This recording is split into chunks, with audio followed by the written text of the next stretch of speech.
કલ્પવૃક્ષ પરિવારને ભાવતી જય સ્વામિનારાયણ, જય શ્રી કૃષ્ણ, જય સિયારામ, હર હર મહાદેવ, રાધે રાધે. સાત્વિક રેસીપીની વિડીયો સિરીઝમાં આજે બનાવીશું નાયલોન ખમણની સુંદર સ્વાદિષ્ટ રેસીપી.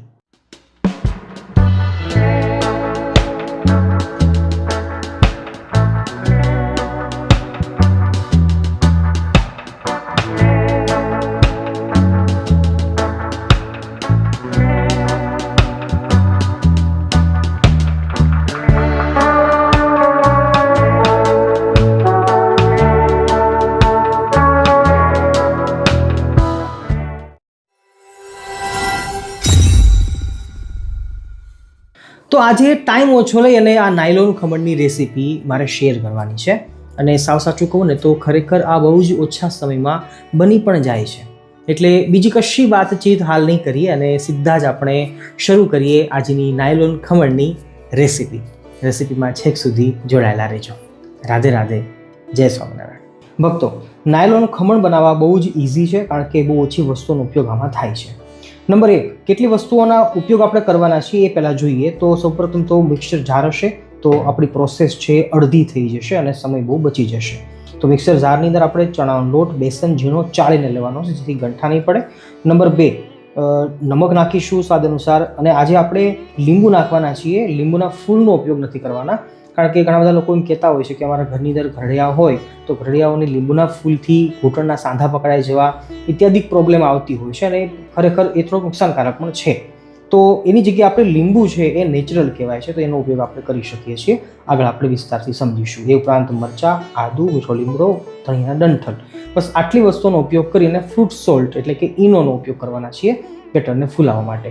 આટલી વસ્તુઓનો ઉપયોગ કરી આપણે બેટર તૈયાર કરીશું. ને હવે આગળ આપણે ખમણની જે કઢી આવતી હોય છે, સ્પેશિયલ કઢી, એ પણ આપણે બનાવવાના છીએ. આગળ સમજીએ છીએ.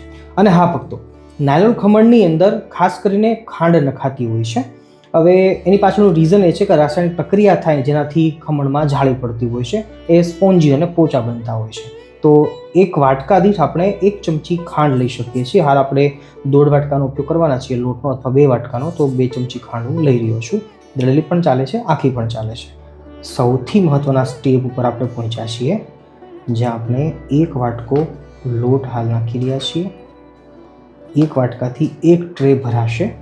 પણ આપણે નાયલોન ખમણને જાડા કરવાના છે, એના માટે આપણે અલગ ટ્રે વાપરવાના છીએ, થોડીક જાડીવાળી. એટલે હાલ હું 2 વાટકા લોટ લેવાનો છું. આ બીજો વાટકો. ટોટલ 2 વાટકા આપણે ચણાનું બેસન લીધો છે. અને જેટલું બેસન હશે ને એના કરતાં અડધું આપણે પાણી નાખવાનું છે. તો 1 વાટકો હું પાણી નાખું છું. પાણી કંજુસાઈ કરી નાખવાનું છે અને આ જ માપને જોવાનું ખાસ છે.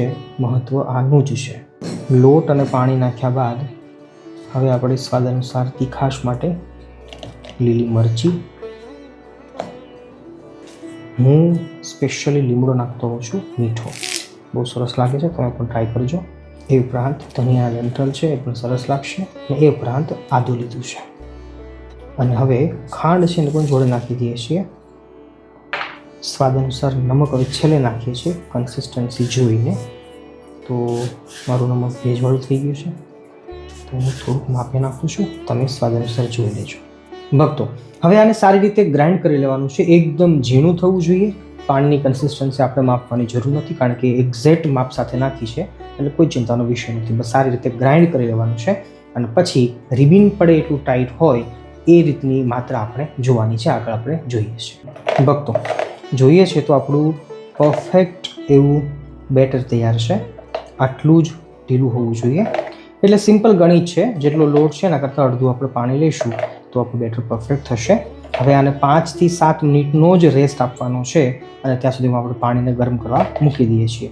પછી આ જ જારની અંદર આપણે ઈનો નાખી ફરીવાર પાછું ગ્રાઇન્ડ કરી સારી રીતે ફૂલાવી અને પછી આપણે તરત જ એને ગરમ કઢાઈ પર મૂકી દેવાનું છે. એટલે બહુ ટાઈમની બચત પણ થશે અને આપણું કામ છે ઇઝી પણ થઈ જશે.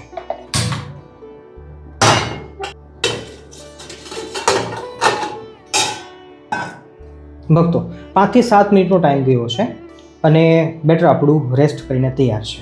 જો આ સમય પર વધારે આપણી પાસે ટાઈમ છે તો 15 થી 20 મિનિટ અથવા અડધો કલાક પણ આપણે આપી શકીએ છીએ, કારણ કે ચણાના લોટને ફૂલાવવાનો ટાઈમ જોઈએ. અને 5 થી 7 મિનિટમાં પણ કામ થઈ જાય છે.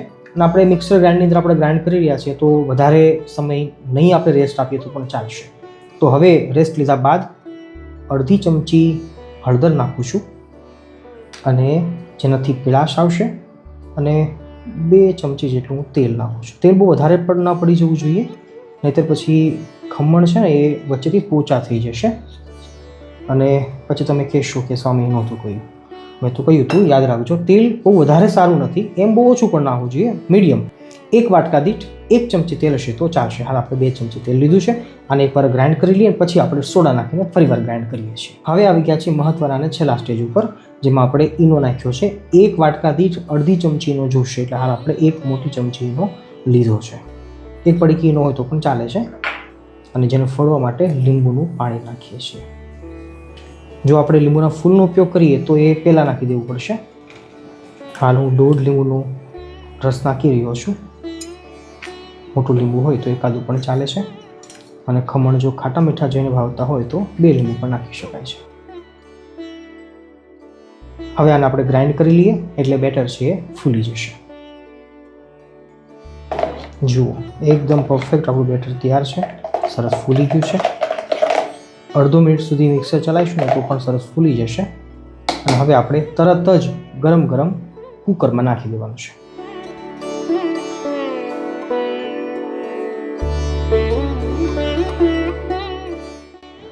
નાયલોન ખમણનું જે માપ હોય છે ને એ થોડુંક જાડું હોય છે, એટલે આપણે એક જ ટ્રેની અંદર બધું નાખી દઈએ છીએ. સરસ ફૂલીને આખી ટ્રે ભરાઈ જશે.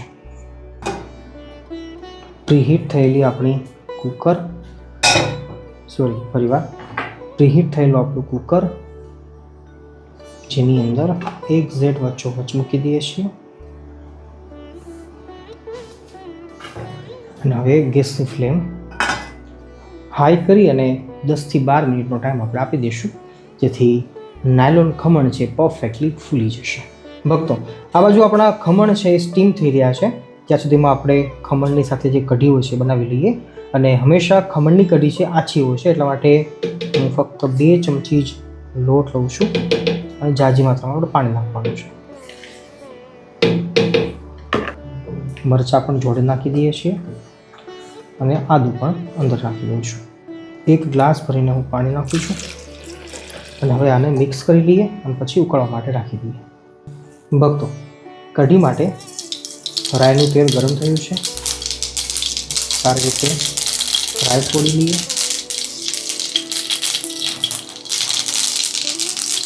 જીરું ફોડી લઈએ. થોડા લીંબુના પાન, અને હવે તરત જ આપણે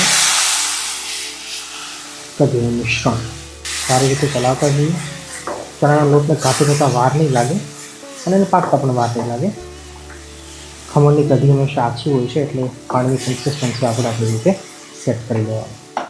સ્વાદ અનુસાર નમક, પછી નાખીએ સ્વાદ અનુસાર ખાંડ. પણ એ વાતનું ધ્યાન રાખવાનું કે ખમણની કઢીની અંદર હંમેશા ગળપણ, ખટાશ અને નમક ત્રણેય થોડુંક વધારે હોય છે, એક્સ્ટ્રા હોય છે, તો જ ખમણની કઢી છે સારી લાગતી હોય છે. કઢી પરફેક્ટ ઉકળી જશે તો પછી ઉપરથી આપણે લીંબુનો રસ નાખી દઈશું અને કઢીને ઉકળતી બંધ કરી દઈશું. અને હળદર છે તમારી રુચિ અનુસાર જો નાખો તો પણ વાંધો નથી, ન નાખો તો પણ સફેદ કઢી સારી લાગે છે. ભક્તો, આ ખીરમાં 12 થી 13 મિનિટનો ટાઈમ ગયો છે. ગેસની ફ્લેમને બંધ કરી દઉં છું અને 30 સેકન્ડનો ટાઈમ આપીએ અને પછી આપણે એને ખોલી લઈએ છીએ. જય ભગવાન.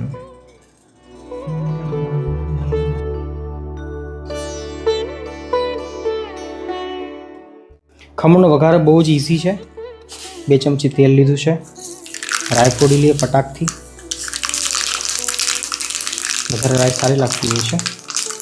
થોડું જીરું અને મારા તમારા ફેવરિટ તલ. વઘાર બળીને જાય ધ્યાન રાખવાનું. જો હિંગ ખાતા હોય તો થોડી હિંગ પણ નાખી શકાય. એ સિવાય મરચાં,